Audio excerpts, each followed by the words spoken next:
Rosimere Alves Santana, lá de Salvador, escreveu assim: por que pessoas que andam certo na vida têm muita dificuldade em tudo?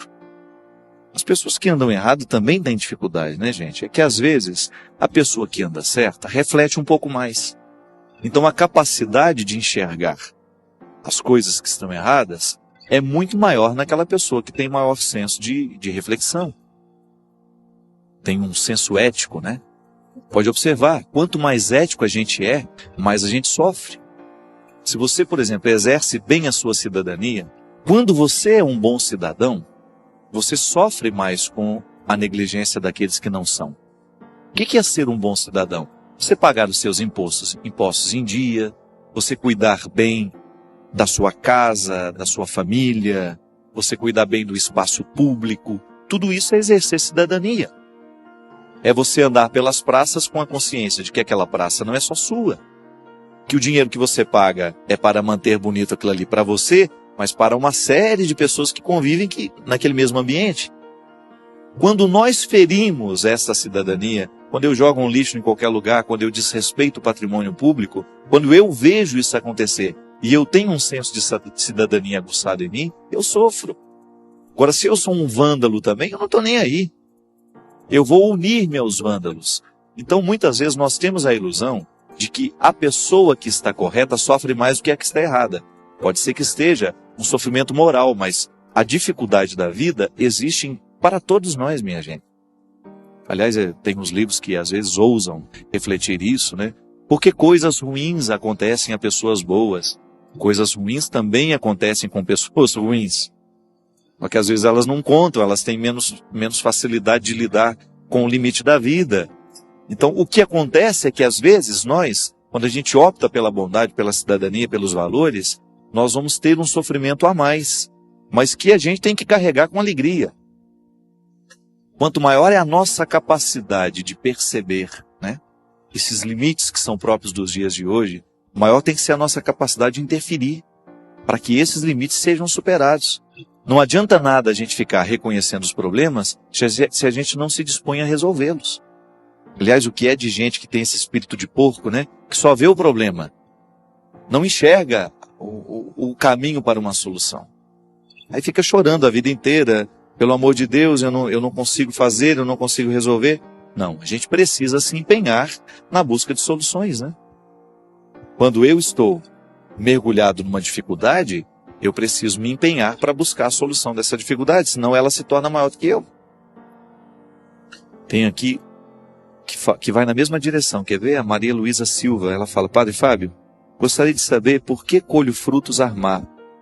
Por que colho frutos amargos? Só faço coisas boas na vida. Não sou perfeita, mas eu busco ser. Mesma coisa, minha filha. Ela é lá de Cascavel. Rosimere. Não, Maria Luísa. Os frutos amargos, eles estão em todos os quintais. Mais que a gente se empenhe e adubar bem aquela laranjeira, é possível que um ou outro fruto não esteja agradável ao nosso sabor. É natural na vida isso. Ninguém nos prometeu que seria diferente. A vida, o tempo todo eu faço tudo para dar certo, mas às vezes tem um aqui do meu lado que não está fazendo nada para dar certo. E aí o que resultou de errado do trabalho dele repercute em mim, na minha sensibilidade. Nós participamos de uma grande comunidade humana. A gente não se livra disso. É por isso que eu acho interessante, às vezes, dentro das empresas, nós precisamos trabalhar muito esse espírito de cooperação. Você que de repente trabalha aí numa grande empresa, você tem a oportunidade de influenciar o seu grupo, pense nisso. Toda vez que você permite que o fruto amargo produzido por você, ele é dividido na mesa com os outros, você está prejudicando o tecido social. Você está prejudicando, às vezes, a felicidade de uma outra pessoa. E às vezes, gente, nós percebemos isso com pessoas mesquinhas mesmo. Outro dia eu estava conversando com um pai de família que o casamento não deu certo, né? E que ele tem um grande amor pelos filhos. Ele seguiu bem aquela regra, né? Eu posso deixar de ser esposo, mas nunca vou deixar de ser pai. Isso é uma regra que todo separado deveria levar diante do seu coração. Tudo bem, nosso casamento não deu certo, eu não sou mais seu marido, mas pai dos meus filhos eu jamais posso deixar de ser. E a mulher, gente, o interesse dela é pelo dinheiro dele. Então ela age com tanta maldade. Sabe onde é que ela coloca a maldade para agir? Nos filhos. Ela usa das crianças para poder colocar um obstáculo o tempo todo, para colocar um empecilho o tempo todo na vida do ex-marido. Então ele fica agindo com boa vontade, sabe, para ser um bom pai, mas esbarra naquela coisa maquiavélica mesmo, naquela coisa doentia, maldosa, de uma pessoa que está movida por interesses financeiros pessoais e que impede a boa relação do pai com as crianças, justamente porque tem interesses escusos, que não são sinceros. Pelo amor de Deus, se uma mãe, diante da separação, não consegue administrar bem a presença do pai na vida das filhas, pelo amor de Deus, comece a pensar no amor que você tem a essas filhas. Elas têm o direito de ter pai. Não fique fazendo inferno entre as filhas e o pai, ou não fique criando inferno com o pai, prejudicando a felicidade das filhas por uma maldade. Às vezes nós não temos como, Maria Luísa, nos livrar dessas consequências. Eu faço de tudo para que os meus frutos sejam saudáveis. Você faz de tudo para que os seus frutos sejam saudáveis. Mas às vezes a pessoa que está do nosso lado, ela não tem a menor sensibilidade em contribuir para isso. Trabalhar em equipe, né? Trabalhar em equipe requer o tempo todo essa disposição. Estamos lutando por uma mesma causa. Estamos querendo chegar no melhor resultado. Então a gente se empenha. Todos nós vamos nos empenhar. Então eu fico feliz que o outro tenha competência. Ao invés de olhar aquilo como um desacato à minha competência, eu acho, nossa, que bom, temos uma pessoa competente na equipe que vai fazer o trabalho chegar lá. Esses frutos que muitas vezes são amargos, eles nascem desta incapacidade que a gente tem de perceber o todo, de olhar o todo da vida. Quantas vezes dentro da nossa casa a vida deixa de ser feliz porque a gente oferece uma laranja estragada todos os dias para ser colocada na mesa? Quando eu entro lá e eu estou mal-humoradíssimo, e eu não faço o menor esforço para modificar, quando eu não tenho a menor sensibilidade de perceber o que está do meu lado, quando eu me fecho no meu egoísmo, e eu não quero saber do que o outro está sentindo, quando eu não quero saber da necessidade do outro, a nossa casa vira um inferno. As nossas relações familiares viram um inferno no momento em que a gente não cuida do nosso jeito de ser. Então, às vezes, a gente colhe esses frutos amargos, porque a gente não soube administrar bem o que a gente é, ou porque então as pessoas que estão do nosso lado não estão sendo. Mas aí como é que a gente faz? Vou ficar culpando o outro pelo meu mau resultado? Não. Em qualquer que seja a situação, nós temos que fazer o nosso esforço para buscar, para integrar essa pessoa a nós. Mostrar para ela, olha, fruto desagradável que você está oferecendo para nós não queremos. Vamos dar um jeito de mudar isso. De maneira carinhosa, de maneira atenciosa, nós podemos convencer essas pessoas de que há um jeito novo de viver. Isso é evangelizar, né? Às vezes a gente fica criando na cabeça que a evangelização passa pelo momento que nós abrimos o evangelho, que nós proclamamos. Tudo isso é verdade. Mas acontece também de maneira muito eficaz no momento em que nós, no nosso ambiente de trabalho, ao invés da competição, a gente sugere a cooperação. A gente como padres, né? Nós somos tantos padres pelo Brasil. São padres com talentos diferentes, né? Você tem na sua paróquia o padre que celebra com simplicidade todos os dias o sacrifício da missa. Você tem lá o padre comunicador, o padre que aparece, você tem o padre engenheiro, o padre advogado. Hoje você tem padre diretor de faculdade, o padre Joãozinho, como nós conhecemos. Padres escritores. Quando eu vejo o trabalho bem feito, bonito de um sacerdote, eu tenho que sentir-me muito feliz, sabe por quê? É o meu ministério sendo realçado no dele. Agora, quando eu me fecho na minha inveja, no meu ciúme, e eu fico alimentando dentro de mim um fruto ruim, a gente perde a oportunidade de viver a boa comunhão que a igreja nos sugere. Você, no seu ramo de trabalho, eu dou meu testemunho como padre que sou. Eu vejo o mundo da minha condição. Mas você também tem uma condição diferente da minha. Digamos que você é um arquiteto reconhecido, faz um trabalho bonito. Quantas vezes você esbarra na inveja daquele outro?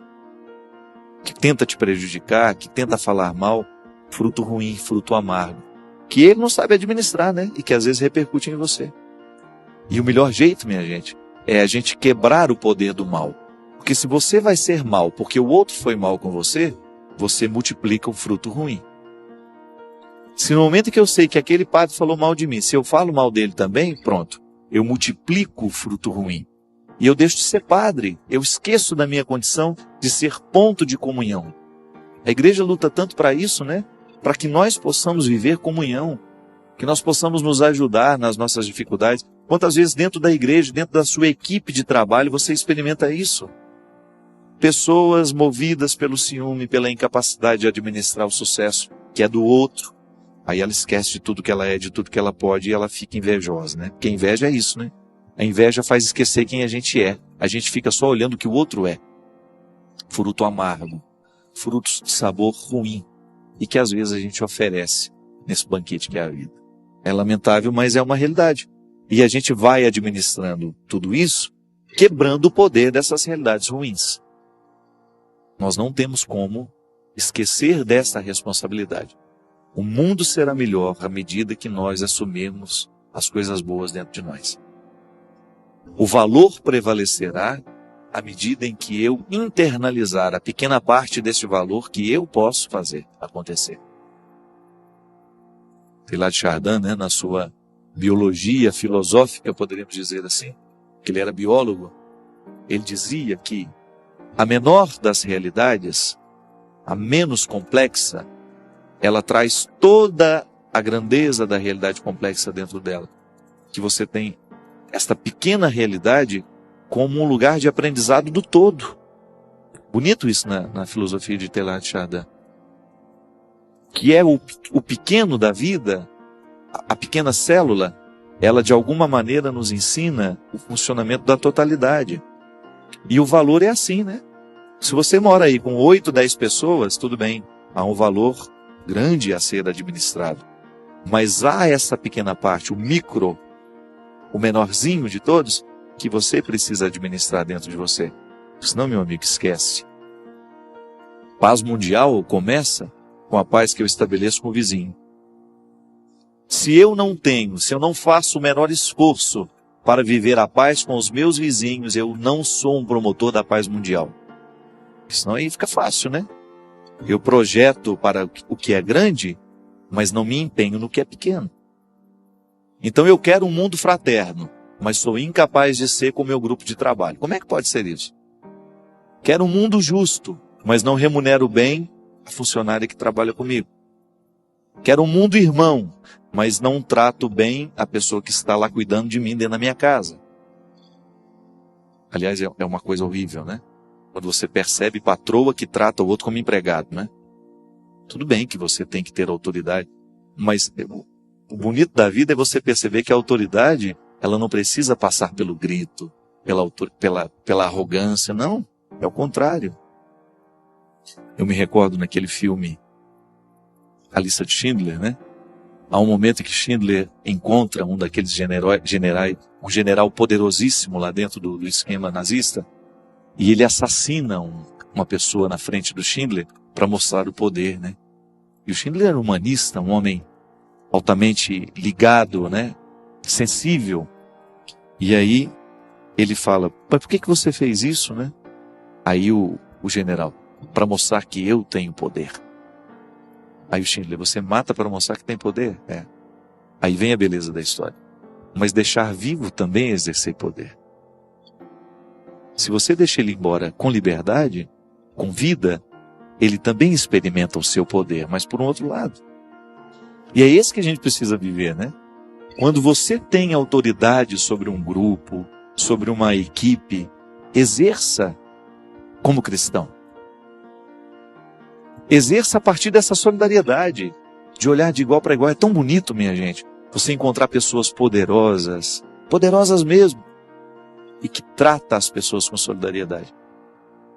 Eu tenho uma amiga minha que chama Carla Carvalho, esposa do Ronald. A Carla me ensina muito, sem ela saber que está ensinando. É uma mulher rica, uma mulher de posses, de tradição. E a maneira como ela lida com todo mundo, não é verdade? Vocês que conhecem? A simplicidade daquela mulher, no trato com as pessoas, no trato com seus funcionários. E cristão. E a gente aprende, esse evangelho é pregado para nós na atitude, né? Não é porque eu estou lá.